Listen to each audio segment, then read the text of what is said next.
All right, do hard things today, family. It's Friday, and you know what that means. We are going 5 for Friday, and today is kind of 5-ish for Friday because the list is a little bit longer, but I think it's going to be one you really like, and that's 5 reasons that you aren't losing weight. We got Coach Katie Malone, Jed Blackwell over here. All right, let's get right at it. Number 1 reason you're not losing weight. Not necessarily in order. Yes, thank you. Okay, you are working out. Did a super hard workout, and then you go and you eat garbage. Listen, you cannot out-exercise a bad diet. It doesn't happen. So that is a true statement. Yes. Can't out-exercise a bad diet. You can't. All right. Garbage in, garbage out. You have got to fuel your body. Got to fuel your body. All right. Jed can't out-exercise a bad diet. That's disappointing. We've been trying. All right, number 2. You're eating too much. You know, just portion control here and calorie count. It works. It's not fun, but it works because boy, does that tell a story. You know, if you get to the end of the day and you've eaten 5,000 calories, you might have a problem. And there's a difference between nutrient dense and calorically dense. I don't even know if calorically is a word, but we made it a word today. What's the difference in those two things? Because I think it's important to understand those. Nutrient dense, okay, let's just take it for what it means. Nutrient dense. You can get a whole lot of nutrition out of these nutrient dense words. I think our problem is there's a lot of very calorically dense things out there, have a ton of calories, not a whole lot of really good nutrients in them. Okay, they're not healthy for you. Yes. Here's the thing. When it comes to what you're eating, try to eat real food.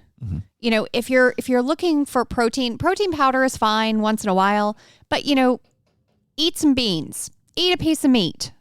Just trying to cover my vegetarian friends. But eat fruits, eat vegetables, eat real food versus stuff that's prepackaged. I mean, it's really not that hard. We make it so much more complicated than we need to. Yeah, and just like even things that some would consider, I will say these 2 things, you'll say, oh, they're both unhealthy. Think about a big slice of pizza and a steak. Okay, think about the difference in those. Think about one of them being very nutrient dense, one of them being very calorically dense with a lot of really useless, some people call them empty calories. Just you're taking in a bunch of calories, not giving you a bunch of nutrition.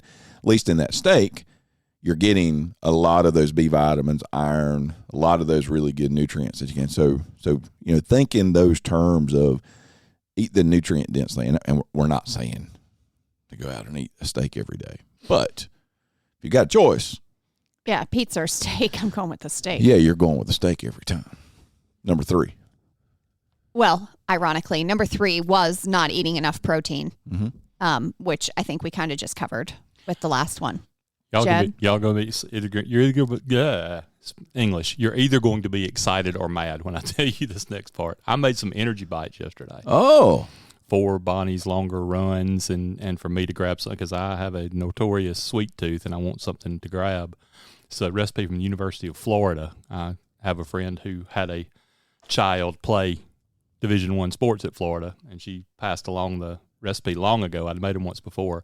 Oats and peanut butter and honey. Nice. Yeah, that's good. Where are they? Some chocolate chips. They're in the refrigerator right now. I didn't bring them with me, which is an oversight, but I was a little bit busy this morning running out the door. Oh, yeah. I know I have to We need to test those. do a little better on that. We need to test them. I'll bring them in. They're pretty good. I'd like to try those because we do something similar. Yeah. One of our daughters is a runner, and she to eat those things, and you can, when you talk about protein as well, you can slip protein into those things as well. The recipe called for whatever you wanted in it: protein powder, chocolate chips, nuts of any kind, stuff like that. So. Yeah, awesome. Look forward to seeing those next time. All right, next one. Next one is, you know, you're making poor choices. You need to eat real food. But again, we're kind of like covering these as we go. That's why we said 5-ish. Five-ish. But the whole real food thing, I just can't emphasize that enough because All right, define a real food. Real food, it grew somewhere or it came from an animal. And it spoils. yeah, it'll go bad. Mostly around the outside perimeter of the grocery store. Correct. Almost always around the outside perimeter. But prepackaged stuff is just, it's just bad for you. And like, honestly, if I'm trying to clean up my diet, I'm going to avoid bread. I might have a hamburger, but I'm not going to have the bun on it. I might have, some lettuce and tomato on it, but you don't have to eat the amount of bread that we normally do, especially the white bread. Yep. The longer the ingredient list, the worse it is for you. Yes. Side note, we have these little sidebars that we have.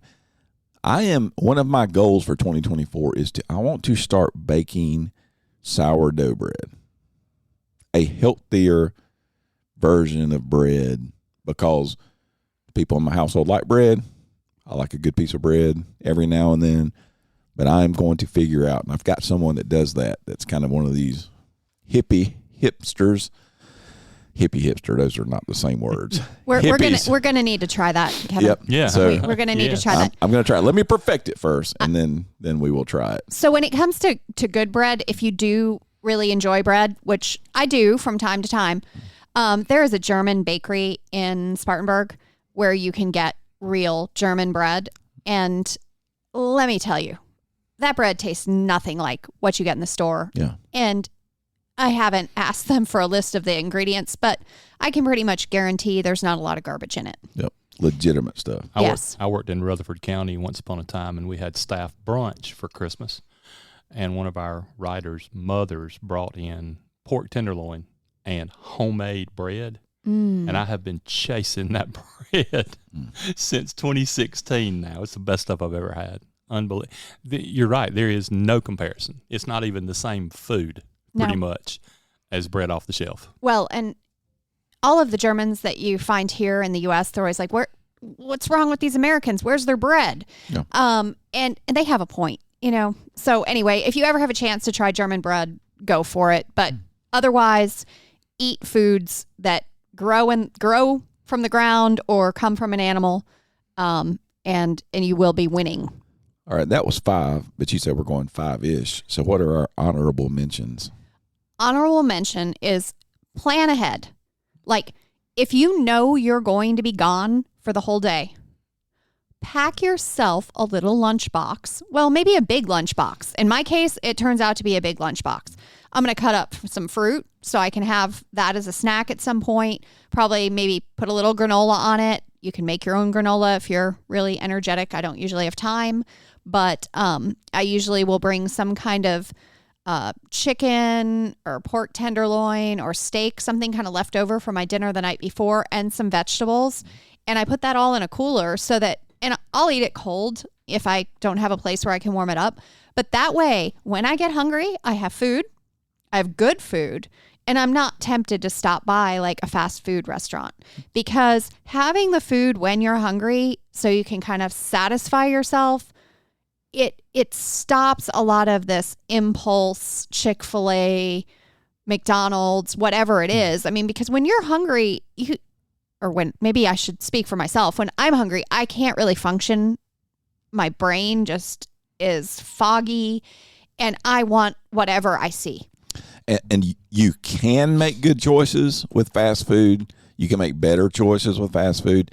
It's really hard, especially when you're hungry. And we'll do a 5 for Friday on making good choices in fast food restaurants. But it is hard, what you're just saying there. And if you fail to plan, you're planning to fail. Yes. And that is something that is crucial with planning. And if you're stuck until we do that later podcast, it flies in the face of reality, but Taco Bell is where you can make a bunch of good decisions. You make terrible ones, but you can make some really good ones at Taco Bell. All right, you got to expand on that. Grilled chicken tacos with their pico salsa on top, a little sprinkle of cheese if you've got to. Those are great. Yeah. They taste good, and it's grilled chicken and a tortilla and some vegetables. See, Jed always has surprises for us. So I mean, that probably, I honestly couldn't tell you last time I've been to Taco Bell, but hey, now if I'm really hungry and I forgot to pack my lunch, I can go to Taco Bell. First off, their chicken's good. Yeah. And it's grilled chicken and a tortilla, two of them are a reasonable portion of grilled chicken and 2 tortillas and some vegetables. the cheesy gordita crunch out. wrap Yeah, is don't pretty good don't too. do that. But Don't it's do about that. it's about 2,000 calories per. Yeah. You said choices. That's right. Better choices. better choices. Better choices. Okay, really, what I'm advocating here is let's skip that. And if possible, plan ahead, pack your lunch, pack your snacks, pack all of it. You will feel so accomplished. Like this weekend, we were traveling all weekend. When I got to Florida, I went to the grocery store. I bought some pre-packaged meals, like, home cooked meals that they had, chicken, beans, some potatoes. And I put them in a cooler and I took them with me everywhere we went. I didn't eat out. I didn't eat anything bad. All I ate were these meals that I got at the grocery store. And I felt so much better. Discipline equals freedom, Yes. as our good friend Jocko Willink says. And so let's get one more honorable mention, and we're going to wrap this thing up. Okay, my honorable mention has to go to not sleeping. Not sleeping really impacts your ability to lose weight. Okay, how so? Because your body just can't process everything the way it should. It's really bad for you not to sleep. It's kind of a pattern with sleep. Almost anything we talk about as far as performance and optimizing your life, sleep always comes up. Sleep and recovery, yes. Very important. But that sleep, I just think that's something that a lot of people don't think about when they're thinking about losing weight, is how much they're sleeping or not sleeping. It's really the not sleeping that's getting you when you're trying to lose weight. So if you find that you're kind of in a rut, look at how much you're sleeping. Yeah. And I mean, really, people need 7 to 9 hours of sleep. 7 to 9 hours of sleep. I'm sure everybody in this room is getting that. Mm-hmm. It's time to take a nap. Exactly. All right. So that's the end of my list. All right. Great information here. You're not losing weight. Maybe you take a look really hard in the proverbial mirror and say, hey, what is it that I'm doing that's causing me to not be able to reach my goals and not be able to get this weight off? You don't just use a lot of times I'll say, hey, I just got slow metabolism. No. That's not it.